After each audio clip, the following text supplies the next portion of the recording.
मला या ठिकाणी उपस्थित सर्व शेतकरी बांधवांना वडिलांना मला एक प्रश्न विचारायचा भावांनो. माझ्या महाराष्ट्रामध्ये आणि या ठिकाणामध्ये फक्त 50 किलोमीटरचं अंतर आहे. त्या ठिकाणी माती तीच, हवा तीच, पीक सुद्धा तेच आणि कारखाने सुद्धा तेच आणि रिकव्हरी सुद्धा तीच. मग दरामध्ये मात्र फरक काय आहे मला सांगायचा. ರೈತ ಬಾಂಧವರಲ್ಲಿ ಒಂದು ವಿನಂತಿ ಮಾಡ್ಕೊತಾರೆ ನಮ್ಮ ಸೌರಭ್ ಶೆಟ್ಟಿ ಅವರು. ಮಹಾರಾಷ್ಟ್ರದಲ್ಲೂ ಅದ ಮನ್ನಾ, ಅದ ಹೊಳಿ, ಅದ ನೀರ, ಇಲ್ಲೂ ಅದ ಮನ್ನಾ, ಅದ ನೀರ, ಅದ ಬೆಳೆ ಬೆಳಿತೇವೆ ನಾವು. ಅಲ್ಲಿ ರೇಟ್ ಹೆಚ್ಚೈತಿ, ಇಲ್ಲಿ ಯಾಕೆ ಕಮ್ಮಿ ಐತಿ, ಇದು ಎಲ್ಲ ರೈತರು ವಿಚಾರ ಮಾಡಬೇಕು.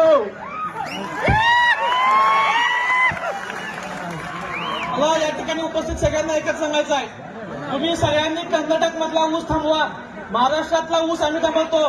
कर्नाटक आणि महाराष्ट्र सीमा भागामध्ये 3700 रुपये घेतल्याशिवाय आपण मागा हटायची भावांनो.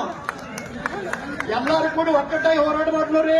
ಇಲ್ಲಿ 3500 ನೀವು ಬೇಡಿದಿರಿ, ನಿಮ್ಮ ಬೇಡಿಕೆ ಈಡೇರಿಸೋರಿಗೆ ಇಲ್ಲಿ ಹೋರಾಟ ಮಾಡ್ಲೋರಿ. ಅದೇ ರೀತಿ ಅಲ್ಲಿ ರಾಜು ಶೆಟ್ಟಿ ಅವರ 3751 ತಗೊಂಡು ತೀರಾಡಿದ್ರು ಒಕ್ಕಟ್ಟಾಗಿ ಹೋರಾಟ ಮಾಡ್ಲೋರಿ.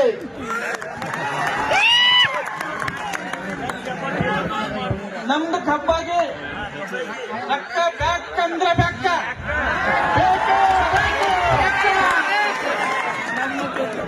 ಬೇಕೇ ಬೇಕೆ ಅಂದ್ರೆ ಬೆಕ್ಕ. 3500 ಬೇಕೇ ಬೇಕು. ಮನ 3500 ಬೇಕೇ ಬೇಕು.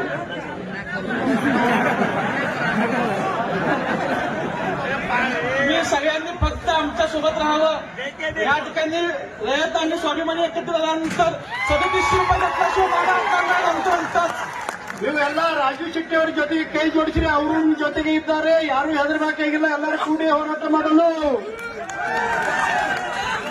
रयत संघटनेचा, शेतकरी एकजुटीचा, किसान संघटन की जय हिंद.